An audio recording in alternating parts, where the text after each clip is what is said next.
Hi అండి.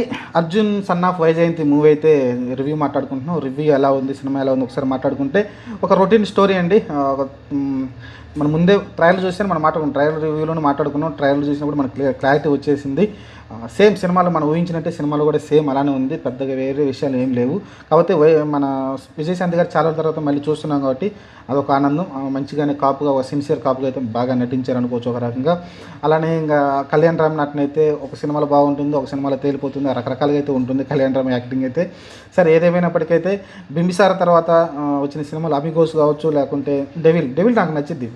డెవిల్లో కొన్ని షార్ట్లు ఉంటాయండి, ఎక్స్ట్రాడినరీగా ఉంటాయి సినిమా అయితే. కానీ ఎందుకో కలెక్షన్ రాలేదు. కానీ కొన్ని మంచి సీన్లు అయితే ఉన్నాయి. అలాంటి సీన్లు కూడా ఈ సినిమాలో అయితే పెద్దగా కనిపించలేదు నాకు. అయినప్పటికీ సినిమా స్టోరీ వచ్చేసి సింపుల్గానే ఉంది. ఒక సిన్సియర్ పోలీస్ ఆఫీసర్ అయిన విజయశాంతి గారికి కొడుకుగా అయితే కళ్యాణ్ రామ్ నటించారు. అతను అనుకోకుండా ఒక ఊరికి దేవుడిలాగా మారిపోతాడు. కానీ ఏమి దృష్టిలో ఒక హంతకుడిలాగా మారిపోతాడు. అంటే ఒక రౌడీ షీటర్ లాగా కనిపిస్తాడు. దాని కారణంగా అయితే వాళ్ళ ఇద్దరి మధ్య అయితే వారైతే నడుస్తూ ఉంటుంది. అలా ముందుకు వెళ్తూ ఉంటుంది. లాస్ట్గా ఫైనల్గా వీళ్ళు కలిచారా లేదా